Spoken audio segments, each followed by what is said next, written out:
Today we have our second day for our summit. Actually, we are working with Rwanda, our partner, Collated Lab, and World Talent Economy Forum. We are trying to develop a sustainable economy, and that is our objective. So we are advocate for modern science, engineering, and technology, and always we believe that the more we can interact with the developed world and the developing worlds, we can minimize the gap and we can develop our society in an effective way. Last month, 2021, October 25, finished a public-private partnership dialogue with Malaysian Climate Change Department, and it promoted in Dubai Expo this month. We are actually organizing with Rwanda. We have our honorable speakers from Rwanda, uh, Madam Josephine from Rwanda, Development Bank of Rwanda, Ms. Diani from Rwanda Development Board. I think Mr. James also waiting. He's the president of Collated Lab. For our today's sessions, we have our honorable keynote speaker, Professor Adrian David Chiok.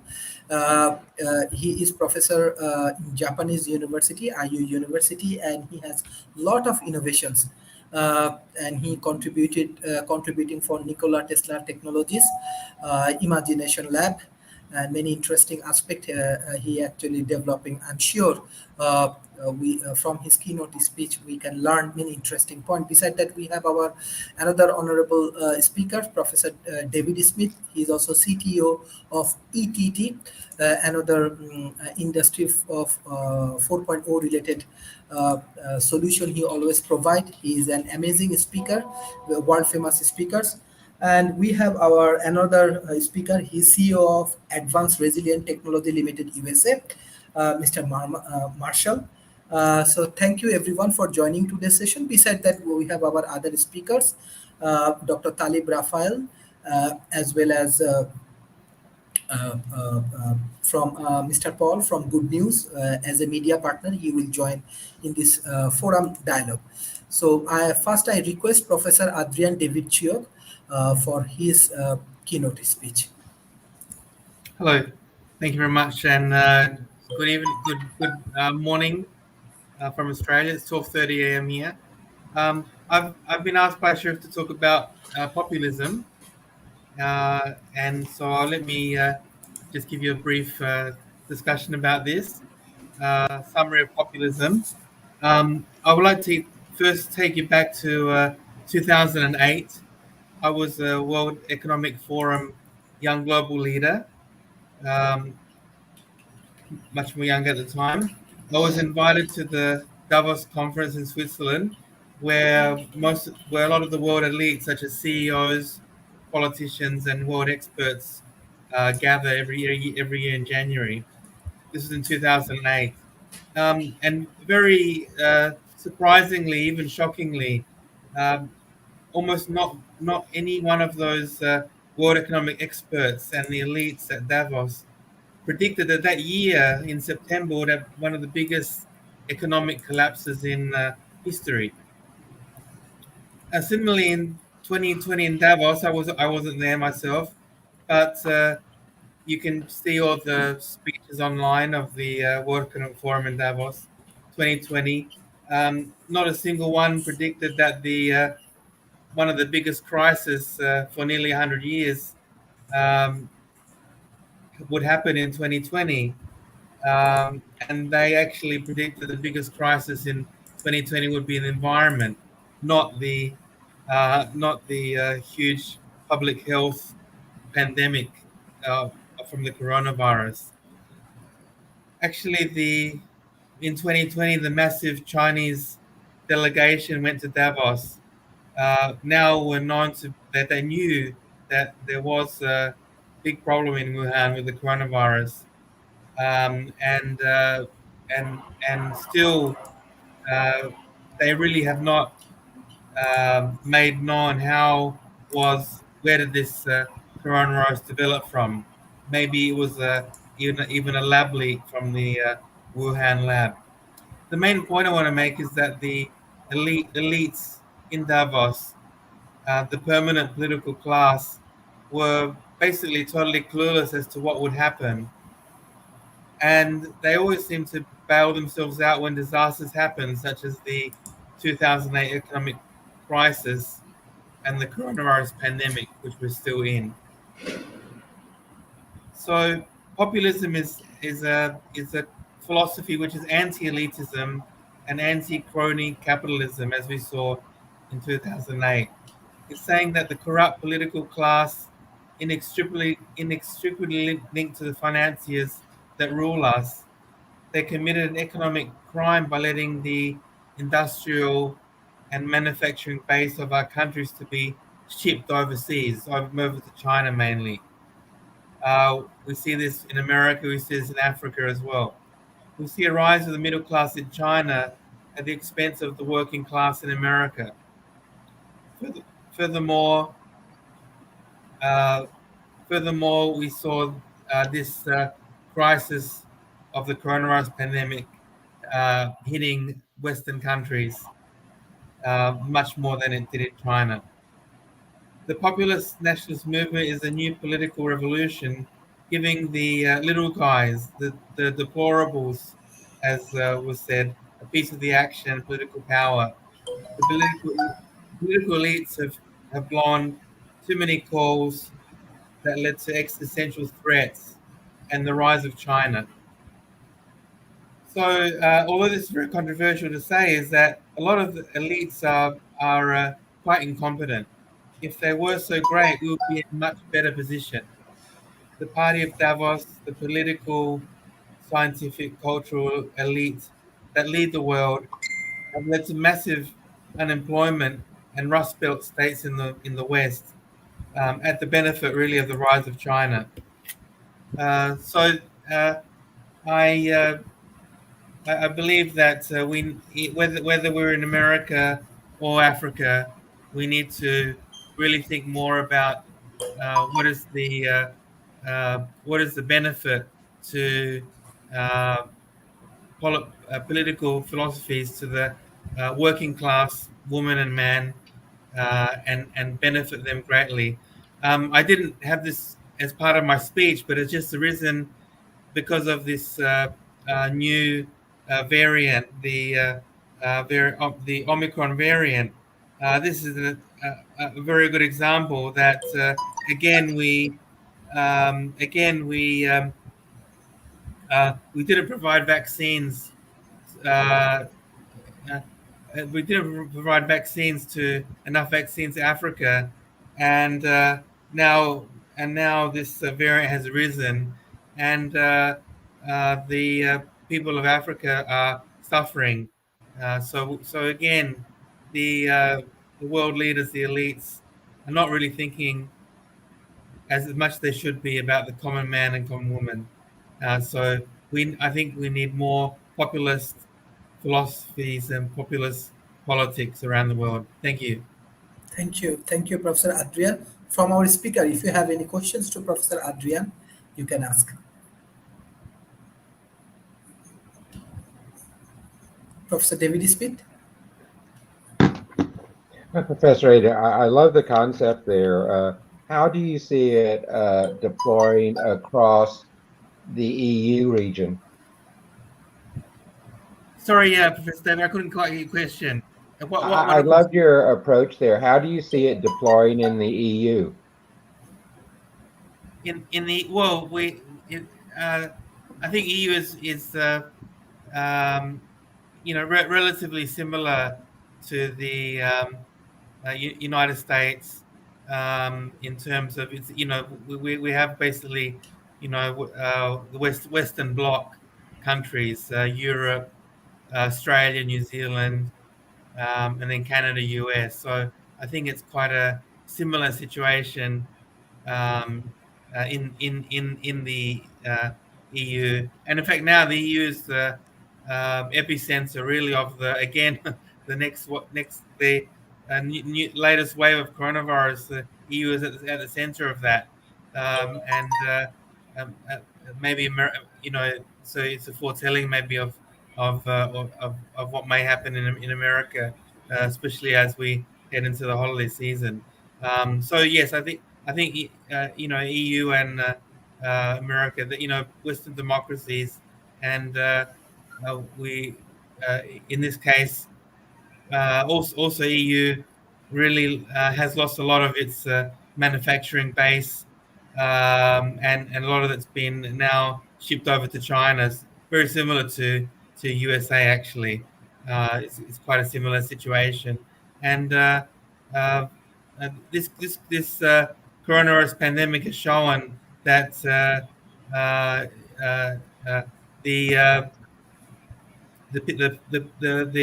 political class who are running the show, so to speak, uh, really have made a lot of mistakes. There's good people, but a lot of bad mistakes. Thank you. Professor Adrian, in this COVID-19 situation, we are observing that there are many economic challenges. Even supply chains of different countries highly disrupted only for this COVID-19 situation. Do you believe many developing countries, especially we are working with different developing countries like Rwanda.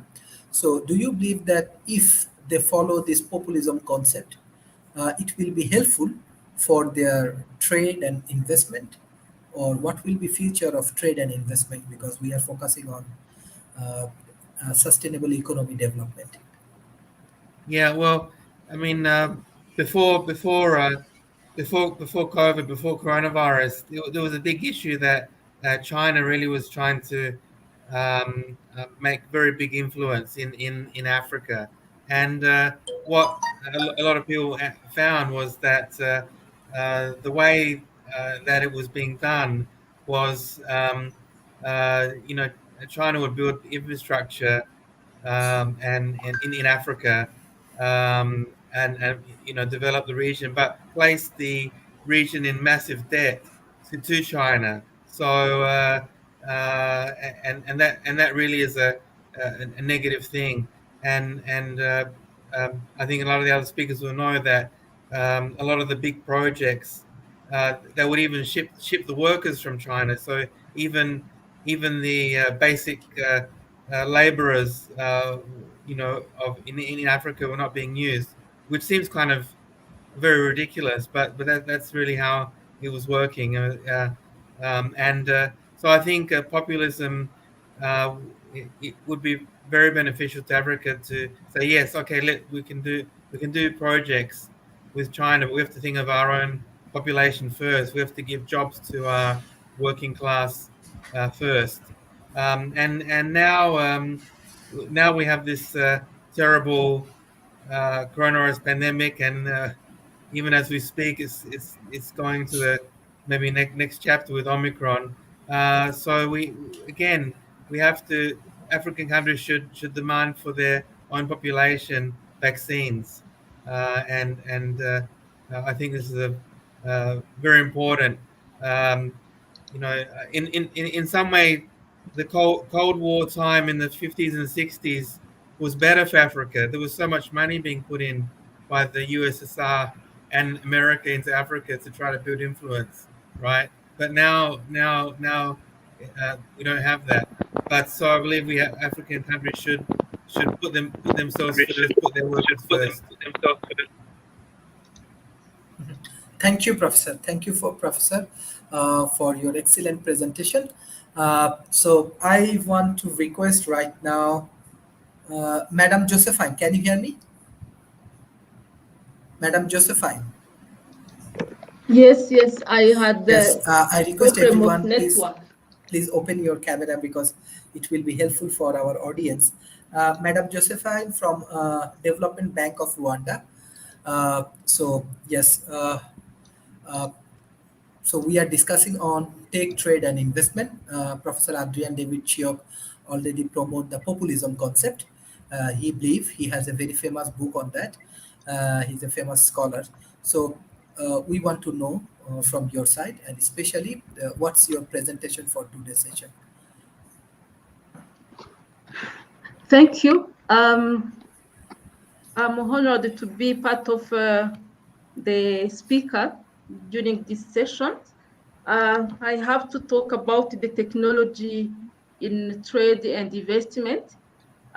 Without showing slides, maybe I will make a summary because I have shared it before.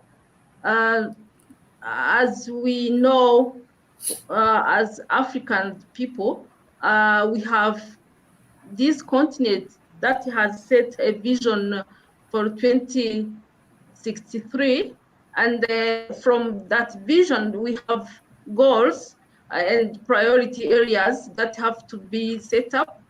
Among these goals, we have transformed economies, which will focus mainly on science, technology, innovation. Those areas will drive the manufacturing activities, the industrialization, and the value addition in different sectors. But as Africa continent has challenges even before the COVID-19 pandemic, those challenges have to be addressed, and some of them concern the trade activities, whereby we have a continent which is the most underconnected region with around 2 to 3% of global trade share, which is very, very low. We have also the limited access to European Union and the USA market, and this is driven by the barriers, tariff barriers, which we met, and those barriers are aligned to the protectionism interest. But also internally, the Africa continent, we have a limited trade activities because only 11% of the intra-Africa trade to total exports is our share as Africa continent. On top,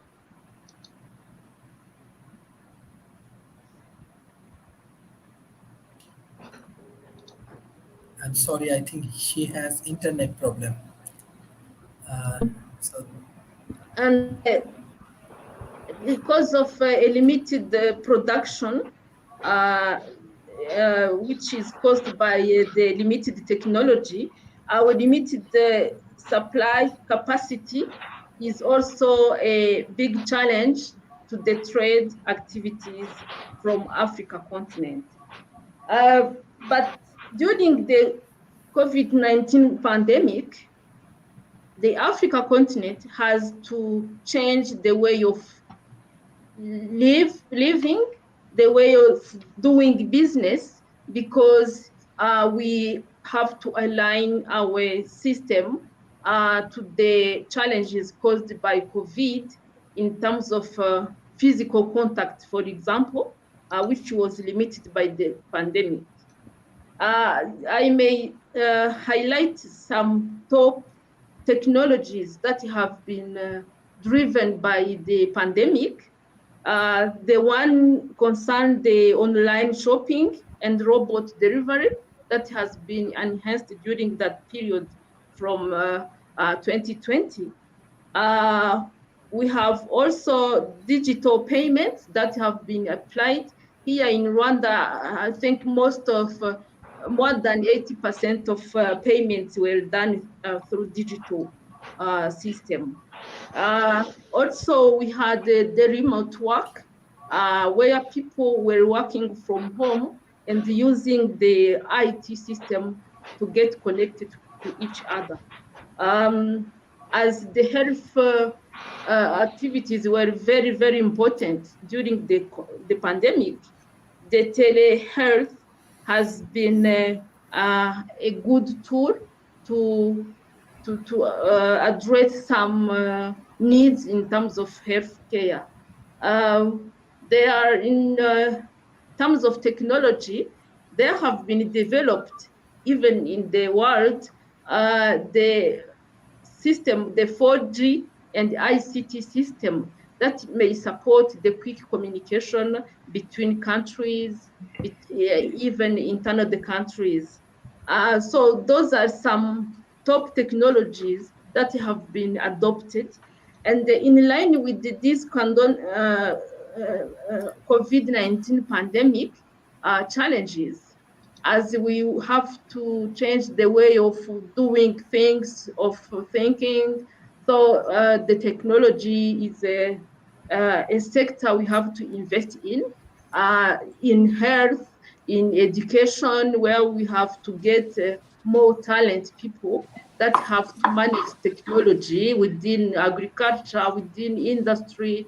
So it's a must to develop technology around the investment, but also around the trade, where the online trade has to be enhanced very much in intra-Africa, but also when we have to connect with other continents. So that is my say about this technology in trade and investment. Thank you. Thank you, ma'am. Our honorable chief guest, Professor Dr. Talib Rafael, he was Secretary General for UNWTO. He also joined, I think, some internet issues. From our speakers, if you have any questions to Madam Josephine, you can ask questions to her. Anyone has any questions?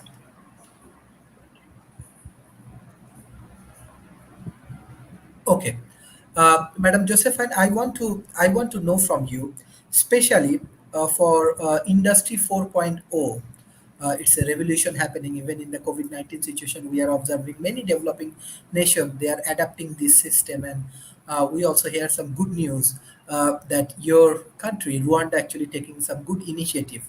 So what do you think? How different corporations they can collaborate with Rwanda, especially how you give them more option and opportunity to make a livable country as well in Rwanda. We know Rwanda actually African Singapore, very nice place, clean environment. So how you want to share your views about this investment opportunity? Thank you. As you said, Rwanda has uh, a vision and which is high in terms of technology development, as we may focus more as a human-based development, where we would have talent people who can manage different sectors, including trade, but also investment. The country has most invested in technology, as we have different schools that are training people at different level, at secondary level, at even university level. We are most investing in technology, and which technology will be applied in the production, like the industry, but also the agriculture, the technology also in service delivery, like the banking activities. We have technology almost in different sectors. So it's a way of developing our economy, because we have to align with the development in terms of communication, and get like a worldwide market as Rwanda. Thank you, thank you, thank you for your very good presentation. Uh, Now I request Dr. Talib. Can you hear me? I can hear you. Yes, I hear. Can you hear me? Yes, yes. Okay. Now I request Dr. Talib Rafael. He is actually Secretary General right now for World Tourism Organization. Previously, he was Secretary General for UNWTO. So, sir, we are discussing about tech trade and investment in Rwanda, and we are discussing on COVID-19 challengings and this kind of situation. So, I request to you if you have specific presentations for uh, our partner. Okay, first of all, let me welcome Rwanda. Rwanda is a very important country in Africa. It's set an example that is very unique in Africa. I want to congratulate Rwanda for all the achievements it has done in every level, especially in tourism. Now, I want to start by saying the following. I'm a veteran of the African Tourism Board, so I know Africa very well. I may not have the right color skin, but I am in heart African. I was born in Cairo, so I am African in many ways. Africa is a very important continent. It has not been treated fairly recently. And this last episode of COVID is a proof of that. When we had this COVID from South Africa, all 7, 8 South African countries were banned from entry immediately to many countries around the world. This is not the right way to do it. You know, in countries like Europe, for example, the European Union has 4 systems. One system is complete lockdown. Second system is quarantine. Third system is COVID passport for vaccination. And fourth system, which is the best, I think, 72 hours testing and making testing affordable and more available to people. It's the way it should be done. You can't just block a country. You can't just quarantine people when they come from countries. This is a punishment that's collective. All African countries are suffering from this, not just some African countries. I'm sure our friends in Rwanda can feel that now. Now, not making people come from Africa, not going to Africa, is a very severe punishment. I don't think that's fair. I don't think Africa is having a fair chunk in this thing. I think what needs to be done is activate immediately a testing system that's affordable and available to test people when they come, whether they come from Southern Africa or any part of the world. That's the way to do it. I don't want to continue too long, take too much time. Sorry I'm late in catching up with you. Technical problems as well, always here in Jordan, are always a problem. Thank you so much, Sharif, for all the effort you're doing. Thank you, my dear. Thank you, Professor Dr. Talib. Actually, always we criticize for different politicians, but Dr. Talib Rafael, for us, a great example. Always he inspire our team. Always he support us. He take care of our teams. That is the good example of a great politician. So I request all of our audience, especially I know many political organizations also observe our show. That's why we develop this talent economy. We need some good mentors like Dr. Talib's and today's speaker. All of them actually famous. Some of them are famous scientists. Some of them are famous corporate person. So all of your contribution actually help to grow any nations. So World Talent Economy Forum, we always focus on national development. So that's why we are working right now with Rwanda. And I just want to share a good news that World Talent Economy Forum with our initiative of School of Talent Economy, definitely other university like Nikola Tesla Graduate School, also our partner. We will train 600 women entrepreneurs in Rwanda. And I'm sure all of our speakers, Professor Adrian David Chio, Mr. Marshall, even Professor Talib, Mr. Paul, Professor David Smith, all of them are actually high quality entrepreneurs, academicians, and politicians. So they will help the Rwanda youth to develop their entrepreneurial skill. So that is the good news we want to share. Then I want to give special thanks to Colet Lab as well as Rwanda Development Bank and the Rwanda Development Authority to support World Talent Economy Forum.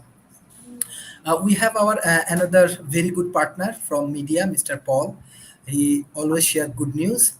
So for today's dialogue, what you want to share, Mr. Paul? Okay, thank you very much, Sharif. What an honor to be on this call with such an accomplished group and a caring, kind humans on Mother Earth, I'll say. What I want to share is that we're been involved with World Water, and the World Water Day, March 22nd. The United Nations has the World Water Day, and we're having a major event for that, and we're a nonprofit and looking to raise a lot of money to give out to places in need that don't have water. So water is our subject here, and I just wanted to say to everybody that I'd love to know what's happening on the good side and not and on the bad side of water in your countries. Because there's so many people, especially in Africa, that don't have fresh water, or they say wash water, sanitation, hygiene. I'd love to know about that, to see if there's ways that we can let the world know. I'm a broadcaster, former CBS, PBS. I mean, we have our own broadcast, Good News Planet.tv. We'd be happy to interview you about something like that, or anybody you know in regard to water. Or we'd love to. Our plan is to build wells wherever we can, and so just if you're able to share what's going on. This is it's a good subject, and a very, very, very, very sad subject that young people, and we're focused on the youth. We have a great relationship with a show that's been on for many years. We're partnering with a show called Wonderama, and which has a worldwide presence and has been here and respected in America for many years. So, World Water Day, March 22nd. I also have a hold on some with Times Square. We'll do an event, and other big locations later in the year, Central Park, and we can do something in your country. But just if you could let me know, or maybe through Sharif, if that's okay, Sharif. If anybody has anything, can they share it with you and you'll forward it to me? Yes, thank you, Mr. Paul. Anything, always. You are a even good mentor for me. You are an excellent journalist, and in March in Asia Pacific, definitely we organize this Water Day. And beside that, your support for World Talent Economy Forum is always important. Especially, we have very strong collaborations worldwide, and we always try to engage with grassroots level peoples. The country, we need more attention. The country, we need more support. And I believe all of our speakers, they have the abilities as a scientist, as a corporate person, as a academician or politicians. They can support our initiative and they can develop nations. World Talent Economy Forum always discuss on national development. So yes, we want to share more good news through your media. So thank you, Mr. Paul, for Okay, your thank you very much. I appreciate it, and the world appreciates, and I really appreciate hearing what all of you are doing. thank you, thank you, sir. Now I request Madam Diana.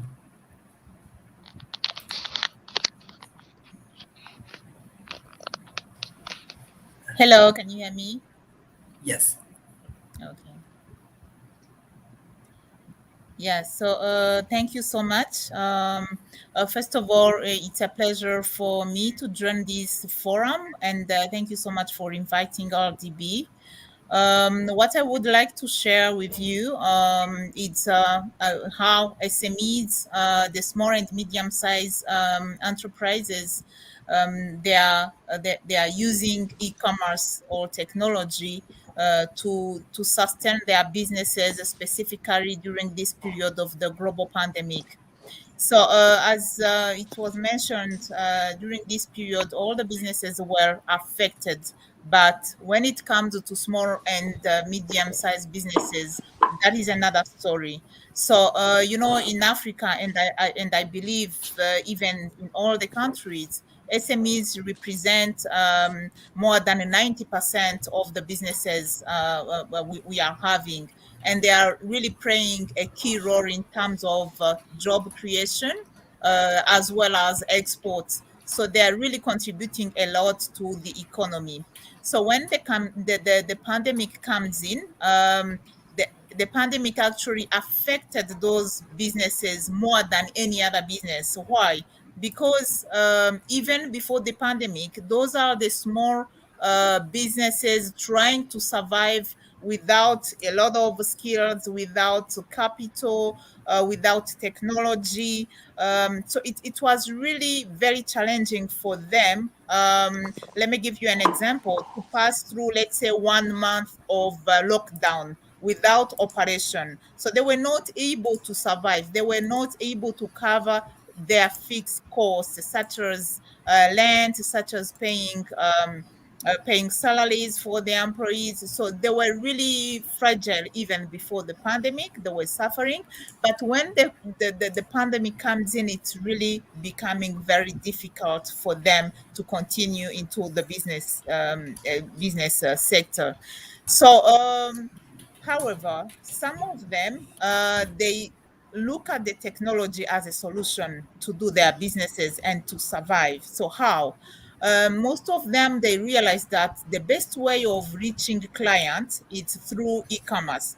And then they started creating online platforms. They started integrating into already existing online platforms by onboarding on some international platforms. I can give you an example even from here in Rwanda.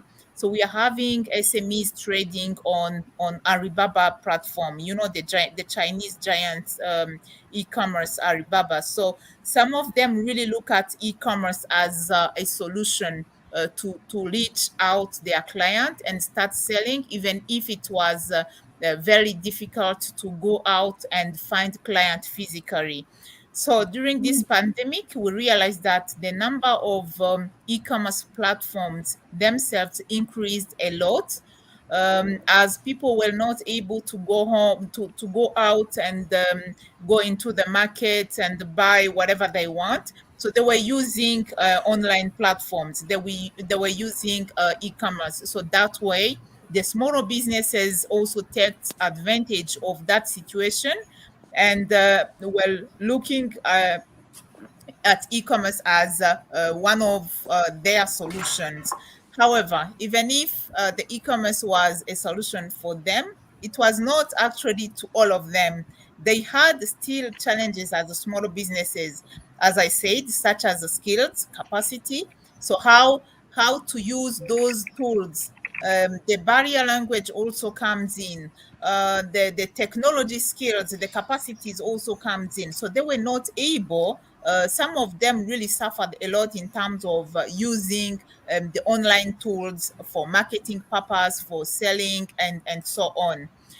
In addition to that, there is the aspect of infrastructures, IT-related infrastructures. So all the small businesses, they don't have IT-related infrastructures to be able to use them into their daily businesses. Here I can talk about like laptops, smartphones, internet, and so on. So the connectivity itself was also challenging to them.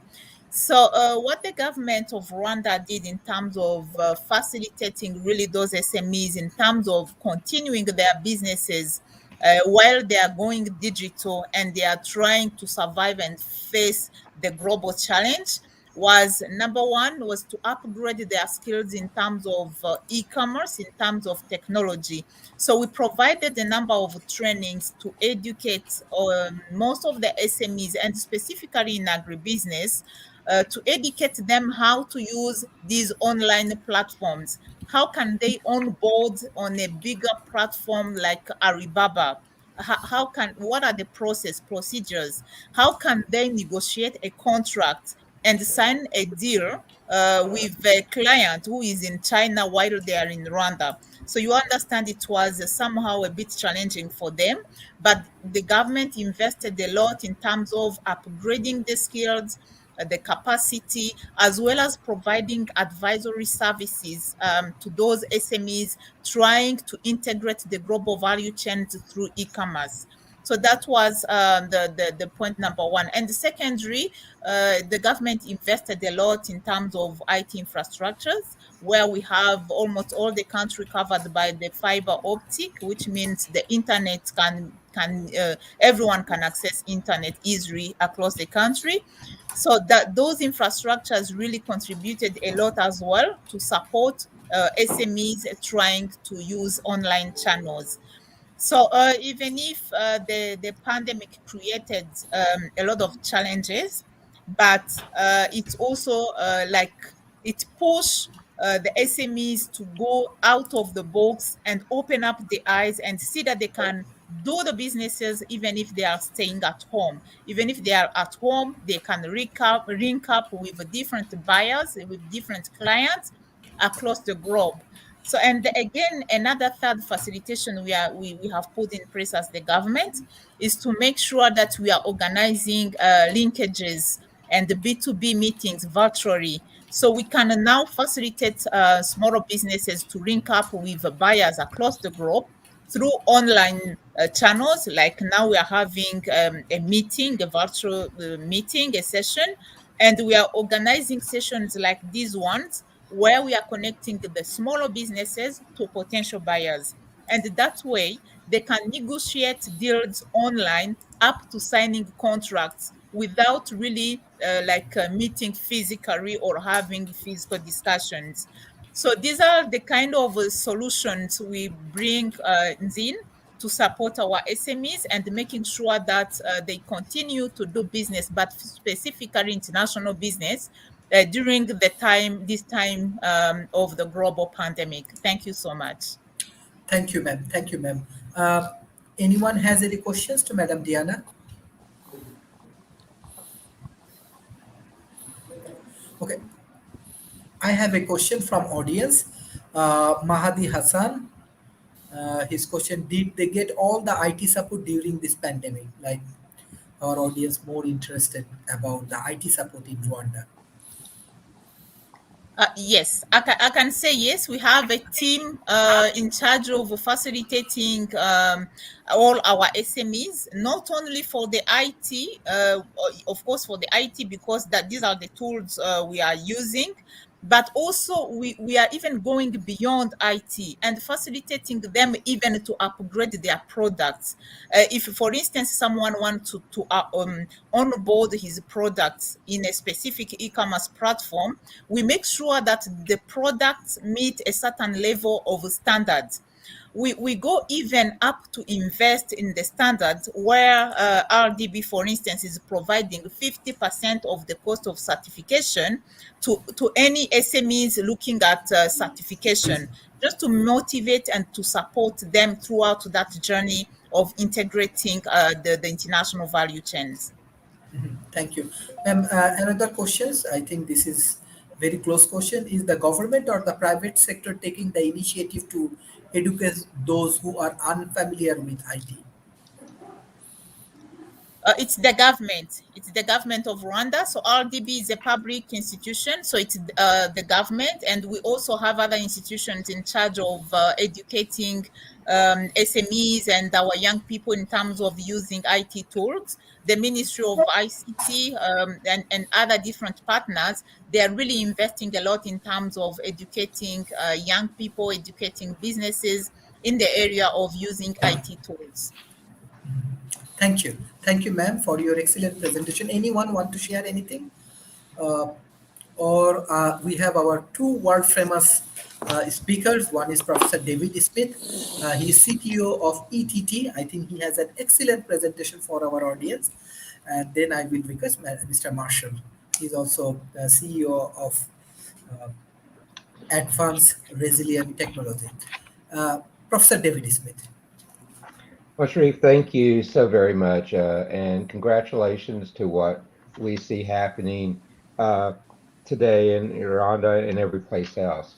I'm with a company called Economic Transformation Technology, and one of the things we do is actually look at how we, through our companies we acquire and start, can help sovereign nations, and that's kind of where we are. I'm going to talk a little bit about the next generation of public-private partnerships, which are, I believe, one of the more important things we need to do today in our global environment, because a public-private partnership is really pulling together public entities, private entities, academia to solve problems, particularly at a national scale as well as a regional scale. And what we've seen is a new model evolving around the world on what a region is. 20 years ago, a region was trying to do self-contained clusters. But as we've seen globalization go and the fact that everything's become more digital and everything's become connected, what you really see is specialized network regions working together. For example, I live in Austin, Texas, and we see us working with Curitiba in Brazil. We see us working with places in Europe and Asia, all as though they were part of our region here. And what we see is, as you look at regional economic development, you can relocate industries, you can expand and retain what you have, you can build new companies, particularly with global entrepreneurship today. But really seeing institutional alliances and partnerships through public-private partnerships that leverage economic development is one of the next big things I believe that's going to be helping uh, raise all the boats on the water in the countries as we see going forward. Um, One of the key concepts in my view is something that George Kosmetsky did years ago is a concept called technopolis. And technopolis is really technology enhanced for the city state, and it's the balance between public-private sectors. And the modern technopolis is one that interactively links technology commercialization with public, private, with academia to advance the whole society as a whole. The Technopolis concept is one of the main ingredients that is credited, for example, with taking Austin from a small, sleepy college and government town to one that is one of the leaders in innovation today. And you see companies from Silicon Valley and other places relocating their headquarters and operations to Austin because of the Technopolis environment we've been able to create here. And you have a Technopolis wheel where it takes education, large companies, small companies, emerging companies, government at different levels, and the services to support it in a network, and it makes it work in an environment like that. There's two big assumptions. One of the assumptions is there's a rapid increase in technology and it's changing the nature of economic competition. I often say that today, geography is no longer a point on a map, but it's where you find the competencies and capabilities to do what you need to do. The second one is that economic development has fundamentally and permanently changed, in my opinion. I remember getting started in economic development 30 years ago. And what we did then is nowhere near what we do today because you've got new institutional alliances, new relationships between public private sectors. For example, here we just, as an economic development activity, Samsung announced a new $17 billion fab being built, actually not far from my house. Um, you see Tesla and others. Tesla just relocated their headquarters down the toll road from my house here. You see these type of activities coming together, and it was the state government, the local colleges and universities. They all came together to make this type of public-private partnership work to recruit these companies. And you see it coming together because education, industry, and government work hand in hand for creativity and innovation to happen. And creativity and innovation uh, provides economic development and increases the GDP for everyone within the region. At my company, ETT, we have something called the ETT Innovation Labs, where it is a way to work with governments and companies and funders like International Development Bank, World Bank, and others to create jobs and raise the GDP. And it is both an incubator and it's an accelerator working to accelerate innovative ideas within the nation. And we do this by pulling them together. We look at talent, technology, capital, and very importantly, know how. And we take the community and the market needs and we create very successful value added technology commercialization out of it. And if you go back to that Technopolis wheel, and you put entrepreneurship, education, technology around it, and understand that today we do compete in this global marketplace. And this global marketplace is such that we have to adapt the way citizens, companies, and countries understand globalization. One of the first things any entrepreneur does is put up a website, and that website is discovered globally. And so, even from launch, outside the personal services industry, most companies have the capacity to be global at launch, and that's very important today. And as you look at the innovation life cycle and how you begin to go from basic research ideas to funding it, through growing it, through maturing it, and putting all the elements together, you can see many opportunities there where you can put public-private partnerships, public-private joint ventures together to meet these needs, to grow the environment in the country, to grow the environment in a region, to grow the environment in a city. These are the key critical elements that are necessary to be successful today in today's global environment where entrepreneurship, where innovation, and where the technology uh, innovation is so high that it takes more than just a group. The pace of change with global digitalization, global connectivity, the growth of AI, the growth of the Internet of Things are all driving us to think new ways. And public private partnerships are great ways for countries to begin to understand this rapid change in technology and advance this GDP for the nation and create opportunities for all the citizens. So, Sharif, thank you. Thank you, Professor David Smith.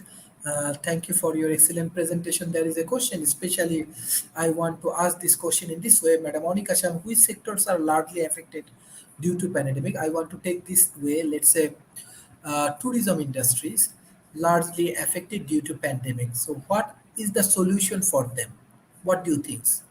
How do you think as a CTO, how the tourism industry in Rwanda or Malaysia they can survive or they can take initiative? Well, the tourism industry is hit pretty heavy. But as you begin to look at what we're doing there, we're seeing really unique solutions being applied to the tourism industry. One of the things is that we're seeing, even on entering into hotels, into attractions, they're putting things in to help control the environment.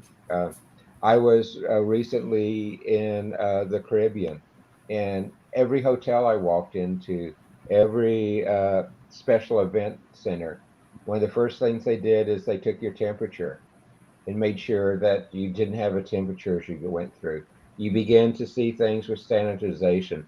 One of the neat new technologies out there is I can now buy lights and fluorescent lights that automatically can have UV lights in it, which can sterilize part of the environment around it and kill germs. So you're seeing technology beginning to enable tourism. The other thing that I think is really a very strong tourism standpoint is letting consumers understand what you are doing to project a safe environment. I was flying in the United States the last 2 days on airplanes, and at the airport, there's constant signs of these are the extra steps we're taking. These are the new HIPAA filters we're putting in. This is how we're sanitizing things. Uh, those assurances that you're proactively working in the pandemic situation is really good. And I think they're going to be beneficial. Yes, the new variant is troublesome, and I think we will see stuff.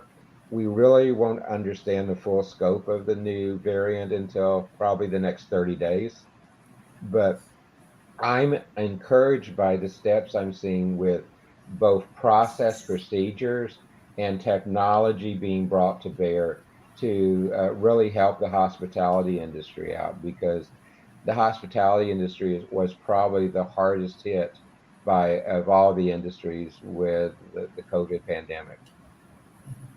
Thank you, Professor David Smith. Thank you for your excellent presentation.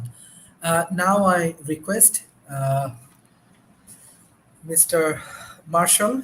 He is CEO of Advanced Resilient Technology Limited, USA. Mr. Marshall.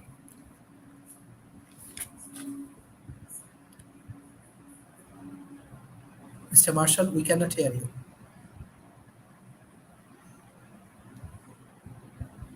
Okay.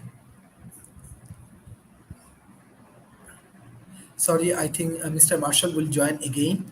And by this time, if Madam Diana and Mr. Joseph and Mr. James help me, because there is another question from audience uh, for Rwanda. Greetings from Malaysia. Nur Fazing, how the government sector of Africa plays a role in improving their trade and investment. I request the other speaker, please open your camera because it will be helpful for our audience. Can you hear me now, Sharif? Yes, yes.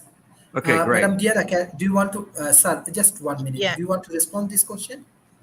Yeah, I just want quickly to respond to this question regarding the improvement of trade and investment. So first of all, regarding the investment, what we are doing, we are providing a number of incentives to potential investors coming to Rwanda. Those incentives, they are categorized into two groups. The number one is about non-tax incentives, which means like all the support services we are providing, like the aftercare services. For instance, if a business is coming to Rwanda, you can register your business in only 6 hours. You get your certificate of registration and you can immediately start your businesses. And then after that, there is someone dedicated to your project, which we call the key account manager, who will be following up on all your activities, providing you any kind of support you are looking for. That is the kind of like non-fiscal incentives we are providing.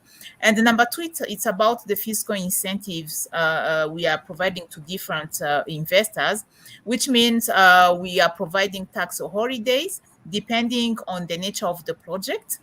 We are also providing tax reduction like up to 50% of corporate income tax.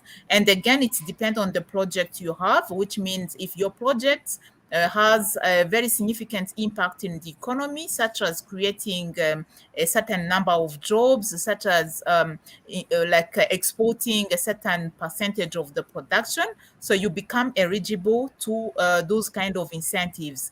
In addition to that, the government has developed industrial area or special economic zones with basic infrastructures such as road, electricity, water, internet connectivity. So where investors, when they are coming in the country, instead of running up and down looking for like a plot or where they can establish their businesses, they are going straight to the special economic zones. And in those zones, we also have advanced factory units. But again, to get those kind of facility, it depends on the impact of your project in the economy. So I don't know if I responded to your question. Thank you. Thank you. Thank you. Thank you. Mr. Marshall. Okay, can you hear me now? Yes. Okay, great. Thank you. It's an honor to be on this panel. Diane, thank you for that response. There's a lot of connections Yes. saying what you're doing and also what Josephine is doing. So especially for Rwanda, but other parts of Africa as well. So just to give you an overview, our company's mission is climate restoration and climate repair. That is a big remit. And the remit that we have comes about because of the pandemic. It's an unintended consequence of what's going on. Back in March of 2020, the European Union Parliament, as well as the leaders of the EU, made a commitment to do what's called a circular economy and to bring back the economy in a new fashion. And they're using a method called climate bonds, which is the European Union's methods of financing a lot of what they're doing. Why it's relevant to Rwanda, and I'm going to give you an example. We formed 7 joint ventures, nothing to do with the EU, other than the fact that we create jobs in the EU because it's one of the requirements, but because we manufacture our systems there. But but not all our systems. And we kind of follow David Smith's protocol, as he pointed out in his great presentation of private-public partnerships. These particular 7 joint ventures we have currently are private. They are with people who handle waste. And we're under what's called a taxonomy. A taxonomy is the rules of the road that the EU climate bond has, so that you don't perform what is known as greenwashing, or essentially bald-faced statement would be to lie to people, to tell them they're going to do one thing and you do something else. And there are many examples of people and companies out there that are doing that. We chose to be under the strict taxonomy of the climate bond. And this taxonomy, there's several of them. The one we're doing is known as the waste management taxonomy, which means you're taking polluting companies and you're converting them 100% to greenfield entities. We can do the same thing in Rwanda and other parts of Africa. And it can be done as a private public partnership. One of the benefits that Rwanda has and other parts of Africa is that Africa, after COP26, just began to develop, I know at the Pan-African level, a new platform in which to help finance this ability. And we understand that mechanism. And so there's several innovations. You need technological innovation, as everybody here has been talking about, but that's not just enough. You also need a business structure that works, and you need to apply, and I think my other panelists, especially the panelist that was the keynote speaker, would agree with me, is you need a triple bottom line approach. What is that? That was invented back in the 1990s by a professor from Purdue. I don't remember the guy's name because I have pandemic amnesia. That's my joke for today. But basically, the fellow that invented it, his concept was you have to generate a decent return on investment, either for your shareholders, your bondholders, or your stakeholders financially. But more important, you need to quantitatively return an investment on the environmental impacts, which is what our company does. And we have several technologies and complementary technologies from others that when we combine them, we can improve soil health, we can improve water quality, we can improve GHG emission lowering, air quality, and we can also improve the quality of life of the people that are in the communities that we participate. So the third leg of the triple bottom line is the social impact investment. So what we do is, to give you an example, one of our joint ventures is in the United States. It's in a state known as Idaho. It's considered a Western state. It's pretty sparse in the place that we're going to be participating in. There are about 2,000 souls there. It's going to increase to 15 to 20,000. There's one 80-year-old doctor servicing 2,000 people, and they have COVID and they have other issues. That's not good enough. So we're going to contribute and create a urgent care facility there, make that available to the population, and also create decent paying jobs, which is another part of the social impact. When we say decent paying jobs in America, you may be shocked to hear that the national minimum wage is $7 and change. Nobody can live in $7 and change in the United States. Maybe in other parts of the world, but not here, that's for sure. And some states have $15 per hour. And that sounds great, but it's not. You need to create a value system where people who in the environment, working to save the environment, can actually make enough money to put their kids through college, pay their mortgages, and have a quality of life and retire financially. And that's what we want to do, and we want to bring that to the developing world. And I've spoken to Sharif about this, and David and Smith and I have been on previous panels, and our approach is we need to work together. We need all hands on deck. And environmentally, time is of the essence. There is a climate clock in New York City, not the clock that counts down for New Year's at 42nd Street. It's the one that counts down at Union Square, which is 14th Street. And we have less than 7 years worldwide. People don't get it. But I'm telling you, that's what's happening. And what my mission to tell you is that I would like to reach out to both Diane, Josephine, and all the other development banks in Africa There is a mechanism to do this with mitigated risk. We're doing it now with our 7 joint ventures with the EU climate bond, and an EU climate bond can be had for Africa. We know how to do this. So we're willing to work together with everybody on board. We need all hands on deck. I'm going to just close my session about this. I'm going to show 4 books that I recommend you read. I have no financial interest in these books. I didn't write them, but I've read them, and I think they're very important for everybody, both in the developed world, but more important for the developing world. And that is this. You have a book called Growing a Revolution, Bringing Our Soil Back to Life. This is regenerative agriculture. It's a means of being able to increase the soil. And in Africa, it's very important because you have a lot of animals there and you have a lot of soil that needs help. It can be done. Another book that I recommend is this book by Catherine Hayhoe, who's called Saving Us, a climate scientist's case for hope and healing in a divided world. And yes, we are in a divided world, as our keynote speaker spoke about.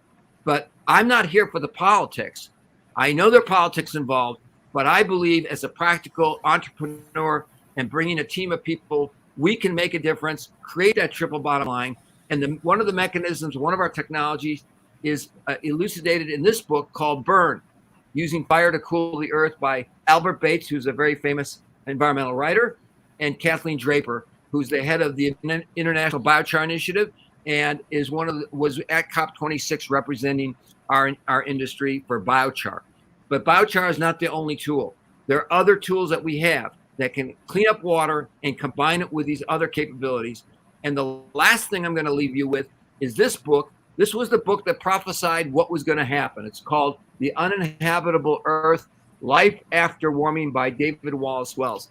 I gave this book to Kathleen Draper. She read the first chapter and said it scared the living daylights out of her. I'm telling you, I'm not here to scare you. I'm just here to tell you, time is of the essence. We need to act now. Let's collaborate and let's move forward. Thank you. Thank you. Thank you, Mr. Marshall, for your excellent presentations. Just from my side, there is one question, like if you explain more this triple bottom line, I think this will be very helpful for our audience, especially the young entrepreneurs, for the young entrepreneurs. Yeah. So the triple bottom line is like a 3-legged stool. On that stool, on that platform, you have one leg that says you need to make a decent return on investment. So it's called a return on investment, ROI. For every dollar spent or every currency spent, unit spent, how many are you getting in return that pays for the living wages, the ability to pay people good wages, make a profit for the shareholders and the stakeholders, but also give back to the community. That's the ROI. That's the return on investment. For us, that we can do that. We know the markets for that. But what's more important to us is the return on investment for the environment. What does that mean? That means if you can bring technology, and not just technology, but methodologies to the table that improve soil health, reduce GHG emissions, improve water quality, and improve lifestyle quality through social impact and quality, what you're doing is and you have to measure this quantitatively, which we have the tools to do.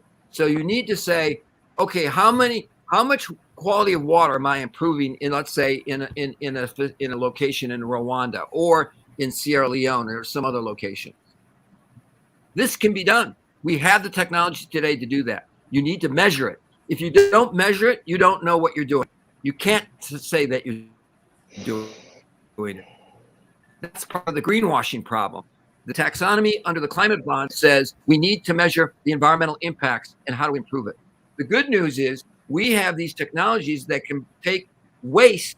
This is the great part. Waste is no longer waste for us. It's a feedstock that allows us to turn it into a product.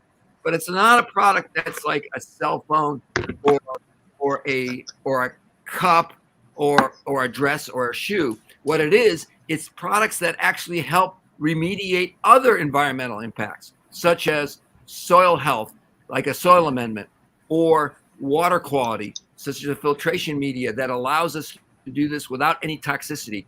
There's a lot of mechanisms that are out there. We bring them together, and that is how you environmentally reduce the impact.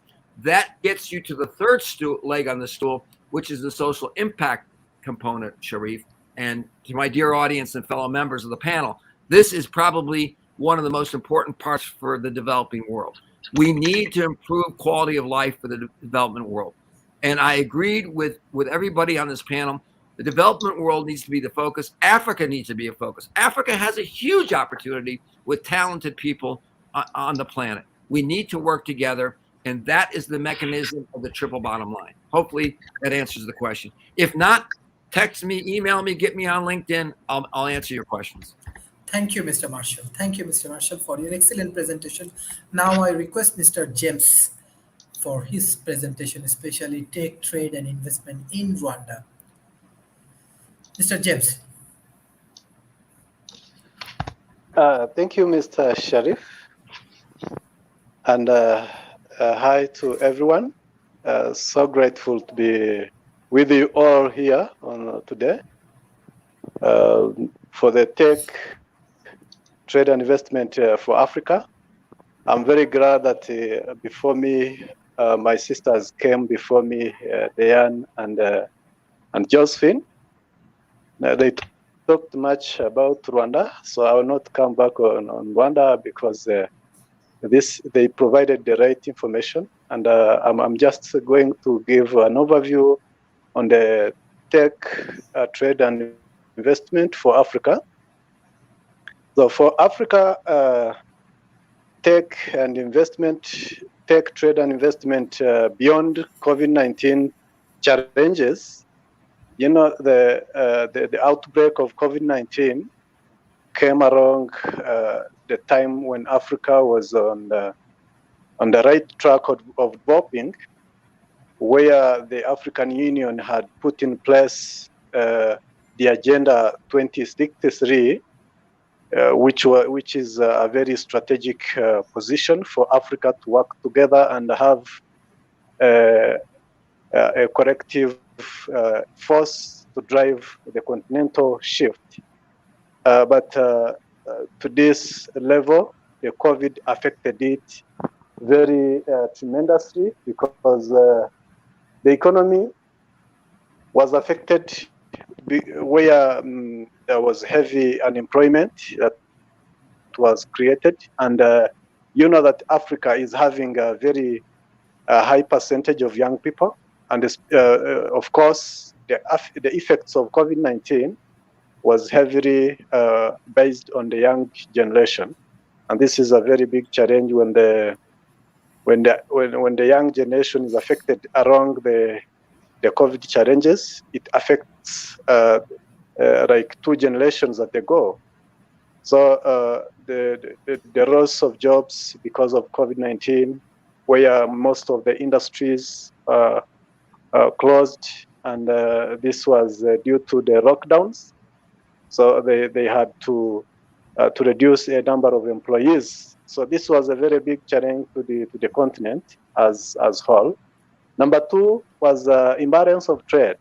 The trade imbalance actually affected almost every country of Africa, and this, of course, called for the revision of the trade policies. This is actually a way to go for the African continent. The revision of trade policies has to be in place and has to go.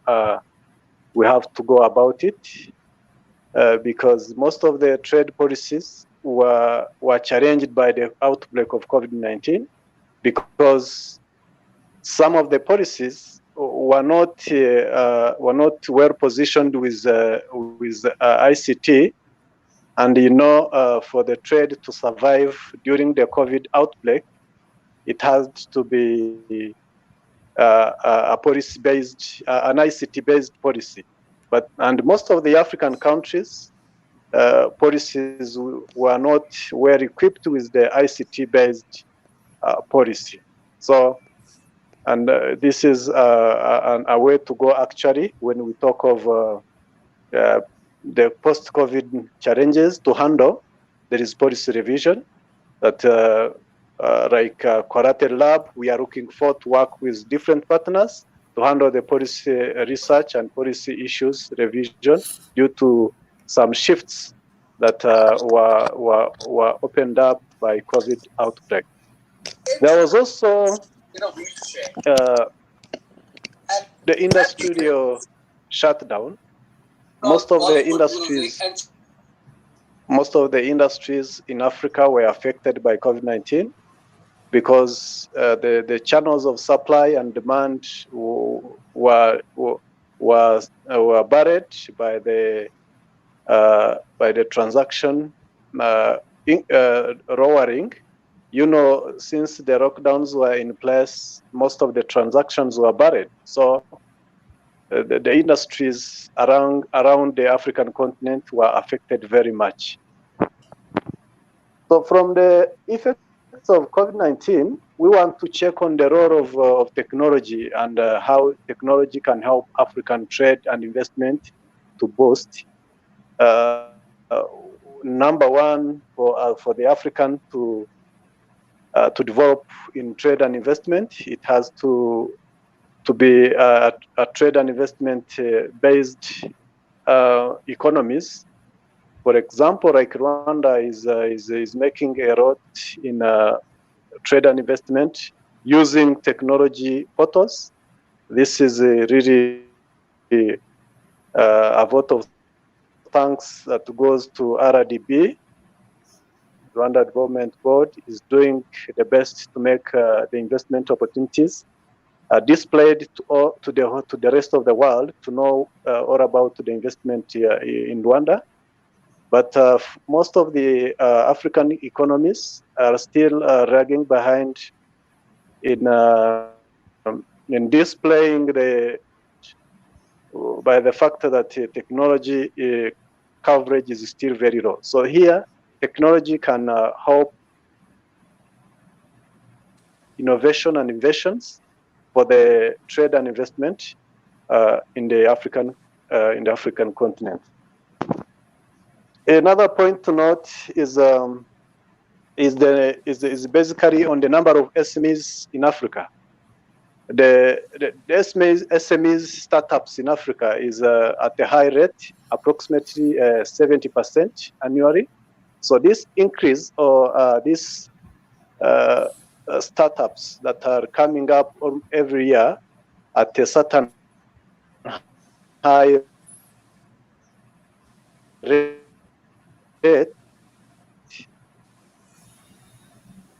they need connectivity and trade using technology. So the technology-based SMEs can help Africa to grow. Most of the African economies, because Africa is one of the continents in the world that has got a very high rate of startups. Take an example, one to note, in 2018, the investment in technology startups in Africa was around $603 million. So this kind of investment is showing that there is still a technology-based startups. The investment can go beyond $603 million annually. So we are looking forward to work together and make the tech investment for startups in Africa to have the African economies move from dependency to independence. Thank I you. just Thank want you, Mr. Yes. to note the policy perspective of the policy perspective. Yes, the policy perspective of African Mr. James, continent. Yes. Regarding technology-based investment and Mr. James, trade, thank you. The agenda 2060. Are you hearing me, Mr. Sharif? Some point there is an interruption, but now I can hear you. I request you for closing remarks.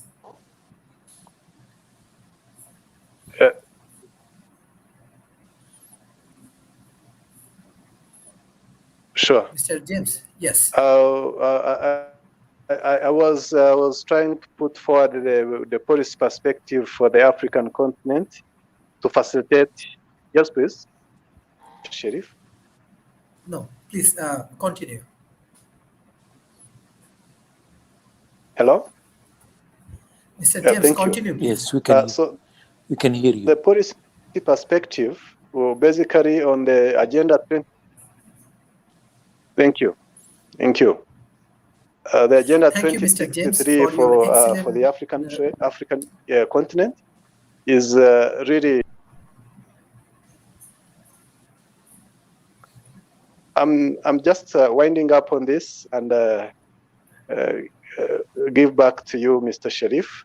The policy perspective for Africa is showing that we still have a way to go to make the trade and investment for Africa, basically on the African Free Continental Trade Area that was adopted, and this needs a lot of synergies to work together to make technology-based trade and investment for Africa achieved, and Collated Lab in collaboration with the World Talent Economy Forum, we are looking forward to make a new generation of entrepreneurs for Africa through trainings and research, basically to give a change in the technology-based entrepreneurs and entrepreneurship for African continent. So thank you very much. I think we are having much of the connection troubles. Thank you very much. Thank you, Mr. James. Thank you, Mr. James. World Talent Economy Forum always support the developing nations, even the grassroots level people. So yes, World Talent Economy Forums with open dialogue, this kind of conference, as well as research and development, as well as with your policy developments, we will help you. And I'm sure our speakers, even our audience, definitely support Rwanda government for their developments. So we always focus on national development, how we can develop any country in a specific way. So we know that Asia Pacific, Africa, they have many youth community. So that's why we focus on talent economy. So hopefully with the help of all of the corporation, academy, and policy institutions, we can develop better community in Rwanda. Now we have our another honorable speakers. He is a chairman of Pacific Rim Business Council, Mr. Home Stoner. I want to give him floor. Well, good morning, everyone. I'm sorry I'm a little late here, but where I live here in Los Angeles is right now a little around 7 o'clock in the morning, so it's a little early for me. Early enough. We have been doing our our business council and chamber of commerce for the last 37 years. I founded it in 1984 after the Olympics in Los Angeles. We have 425,000 active members from Mumbai to Seoul, Korea to Chile to Mexico and U.S. and Canada. And listening to you guys talking about the SMEs, we are the SMEs. We are the largest singular organization of international SMEs on the planet Earth. It is my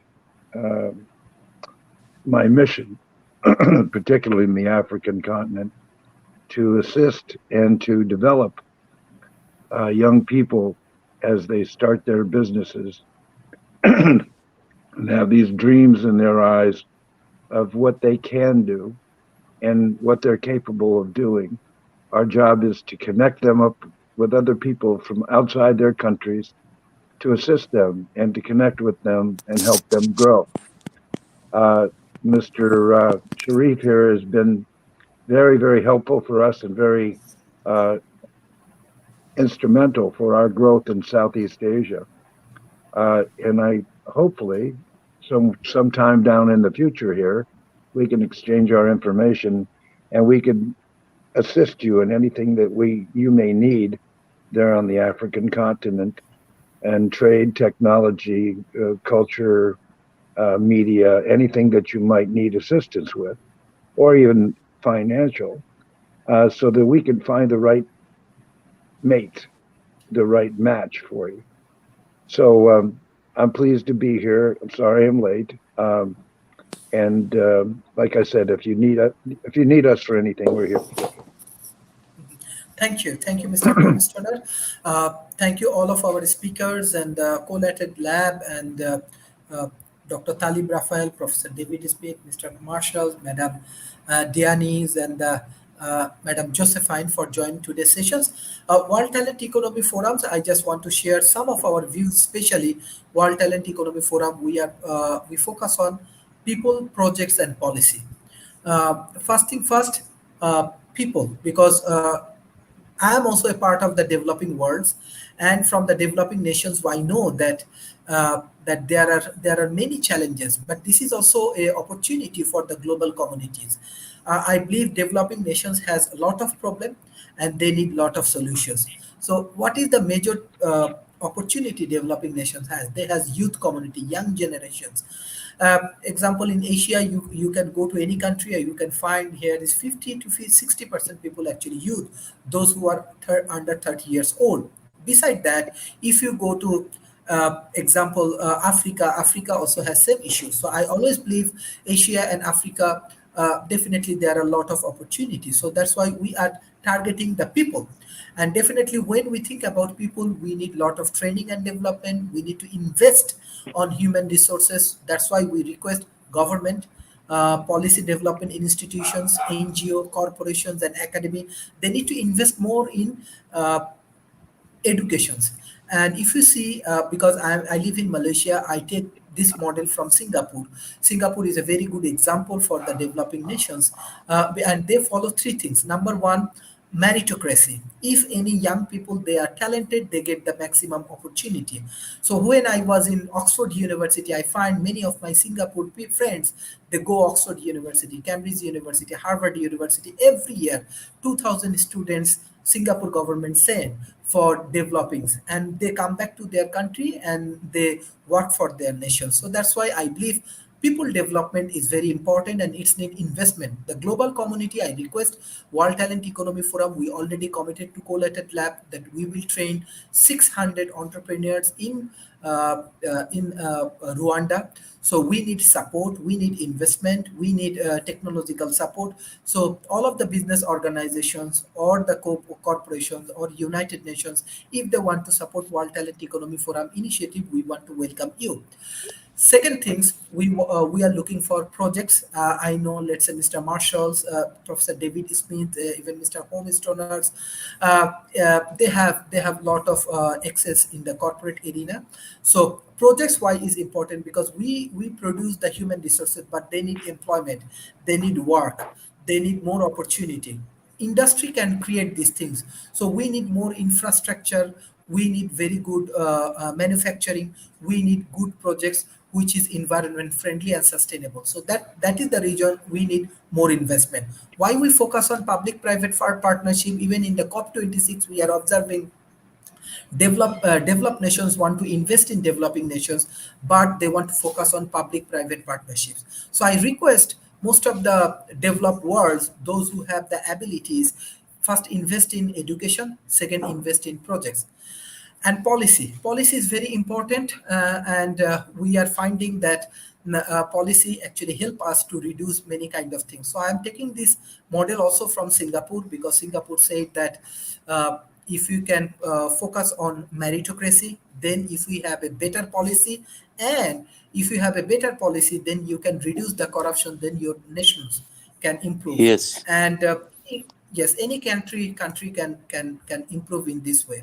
So that's why I believe that this is World Talent Economy Forum also do research and justify these methods. If we focus on meritocracy, if we just focus on the talented people, we invest in talent people, if we have a better policy, it's come from right wing, from left wing, but if we can introduce the right policy for the organization, and finally, if we can reduce the corruption, I believe many country can uplift this society. So that is our objective. That is World Talent Economy Forum objective, and I request all of our partners, all of the organizations, please invest for the future. Please invest for the good opportunity. Definitely, Africa, Asia Pacific, and the developing nations, they have very good growth. They have billions of people. So that is the way. If we can collaborate, developing nations and developed world, we can solve many problems. And always I said that developing nations has lot of problems. They need lot of solutions. So we need excellent entrepreneurs, policymakers, leaders like you, and we need lot of impact investment. So impact investment means the right kind of investment. So that is the way we design this World Talent Economy Forum's conference. So that is the things from our side. So if you have any questions regarding this presentation, you can ask me, or I directly want to go for the concluding remarks for today.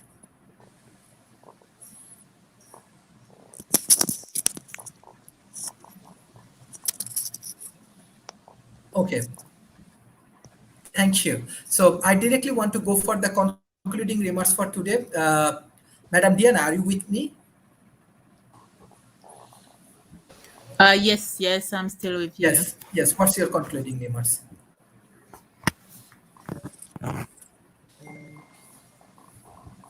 Yeah, so thank you so much. I would like to thank everyone who contributed to this forum, specifically the organizers, including the World Talent Economic Forum. This was a very interesting session discussing the e-commerce, discussing the pandemic, looking at the economic impact of the pandemic and how IT solutions can come on board. So I would like really to thank each one of you, and let's keep in touch. Let's have this forum frequently, so that we continue to share views, to share ideas on what is happening, given the fact that the pandemic is still here. We don't know what is going to happen with the new variant. So let us keep in touch and keep discussing. Thank you so much. Thank you. Professor Dr. Talib, can you give your concluding remarks, please? Thank you so much. I hope this connection would be okay now. I'm very interested in the issue of youth and entrepreneurship. You know, youth is very important, especially in Africa. You know, the majority of the people in Africa are young people, and we are not catering for their interest yet. We think about it only. People that are over 65 in the world are less than 2% now. That's something that we must keep in mind when we talk about youth. The future is for youth. The future is sustainability, is about sustaining life for future generations. The future generations are the youth. So it's very important, especially in Africa. Africa now needs a different doctrine. It needs to speak a different way, because it needs to depend on itself. It cannot keep depending on others. Africa is very, very rich in what it has, but it's not doing that collectively. Unfortunately, each country is doing a success on its own. Rwanda is a success story, but we want Rwanda to become a leader in the area. We want it to be not just small and beautiful, but small and powerful, because that's what Rwanda is. Rwanda must become a leader in the region of East Africa, and then in Africa altogether. The name of the game is not how to do it best alone, how to collect people around you and do the success that is needed. Thank you so much. Thank you, Sharif, for all your good work. Thank you for this very important panel. Bye. Thank you, Professor, for your continuous support. Mr. Homestoner. Mr. Homestoner. I'm sorry, Mr. Marshall.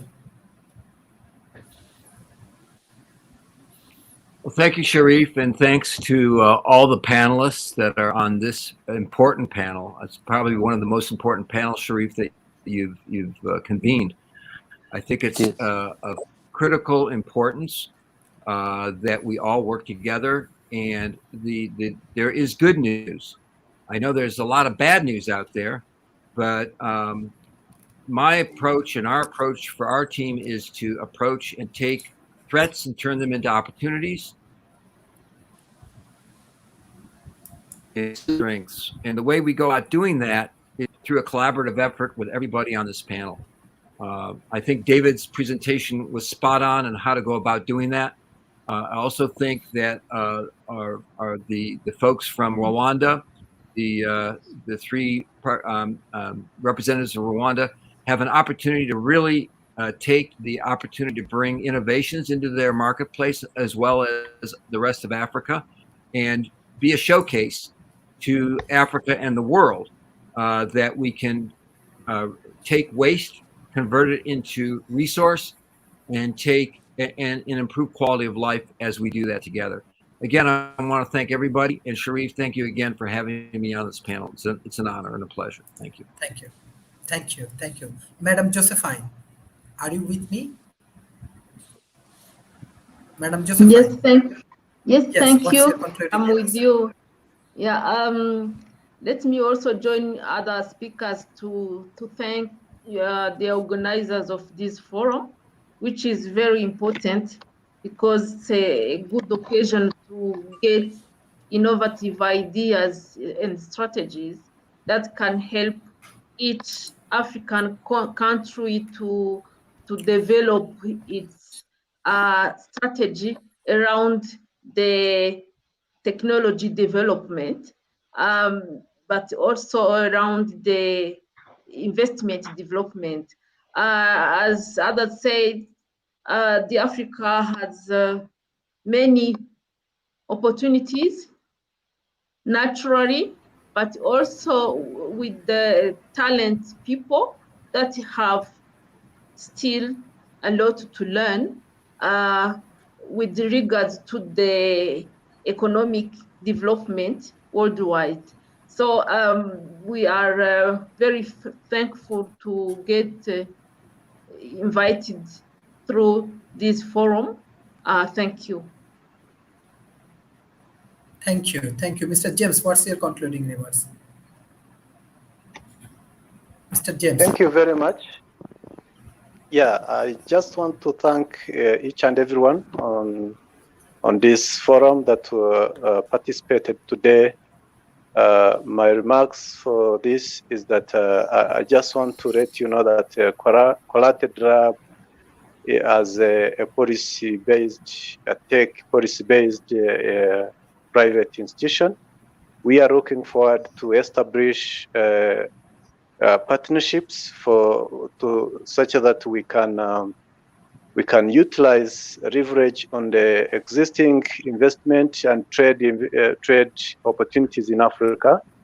We have established partnerships to almost every country of Africa, and we are looking forward to make this use of partnerships to have very good synergies in collaboration with World Talent Economy Forum. We are looking forward to establish the talent hub for Africa, because Africa has got resources, has got trade and investment opportunities, and now we are going to cover the gap for skills, such that those skills, especially to the young, of their skills to such that the resources and the investment opportunities can be in place and can be utilized.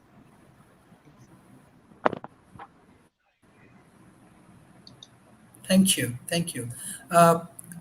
Dr. David Smith, Professor David Smith, what's your concluding remarks? Sharif, really enjoyed the panel today. Africa is vitally important to the world going forward. And Africa has a full seat at the table as we look at public-private partnerships going to forward. The intellectual capital inside Africa is very important for us to begin to use both to help the countries and to help the world. And I'm really looking forward to seeing how efforts, Sharif, from you and others can really help elevate the status we have and create a very robust economy and GDP in Africa. So thank you so much for letting me be part of this. Thank you, Professor David Smith. Mr. Homestoner, what's your concluding remarks? Well, once again, I'd like to thank you for this opportunity to to talk about what's happening today in our world. As the gentlemen were saying before, as these developing nations, particularly the African continent, Latin America, and Southeast Asia, they're young countries. Most of them, the average age is under 30. These are people that are the future of the planet. We have to nurture them. We have to teach them. We have to give them the tools to work with. We have to come up with solutions that will make a better world for them. And I think that with the help of people like on this panel, that can happen. So whether we're talking about technology or just everyday life of clean energy and clean air and clean water and so forth and shelter, these are things that we all have to address, and young people can carry it forward. So I look forward to that, and look forward to your future panels. You're doing a good job there, son. Thank you, everyone. I really want to give thanks from core of my heart, Mr. James, for your continued support for World Talent Economy Forum, and our Honorable Board of Advisor, Professor Dr. Talib Rafael, Professor David Smith, Mr. Marshalls, Mr. Homestoners, because you people have experience, and your experience is priceless. So when the young people like me and Mr. James and other people, we team up together, and you can guide us, and I'm sure any kind of challenges come in front of us, definitely we can overcome from this challenging situation. So I request of our speakers, our advisor, please support our initiative. We can confirm you that World Talent Economy Forums will be one of the effective organizations, one of the best organization with their transparency and honesty. And definitely all of our speakers, our board of advisors will be part of the history, because we are solving the problems of the world where actually the big media, where there is no focus on the largest corporation never focus, but we try to focus, because we know developing nations has a lot of opportunities. If we collaborate, if we help each other, then we can solve many problems. And yes, youth are the futures. Youth can develop new worlds, and the COVID-19 situation is a new challenge for us. If we support the youth community, definitely we can rebuild this new world. Thank you, Mr. Homestoner, Professor David Smith, Mr. Marshall, Mr. James, for your support for World Talent Economy Forum. And beside that, the audience, you people are very important for us. You are always the inspiration for World Talent Economy Forum. I'm happy to support any of the developing nations like Rwanda, like Bangladesh, like Nepal, like Burundi, or like South Africa, or like Indonesia. So we are happy to support, and definitely if you have this kind of open dialogue, training session, research program, policy development, we are happy to support all of the initiative. And we have our big partners as well as board of advisors. They will help to solve many of your problems. Thank you everyone for joining today's sessions. Thank you, Madam Josephine, for joining today's session. Dr. Talib Rafael for joining the sessions. Thank you. Bye-bye and take care. So hopefully we have Thank you another so much, session. Sharif. Yes, we have another 2 sessions. Thank you everyone. So please join in our sessions and support our initiative. Thank you. Bye-bye and take care. Thank you. Thank you. Peace, everyone. Thank you. Let's stay in touch. Thank you. Thank you, Thank Sharif. you. Bye, James. Bye, Josephine. David.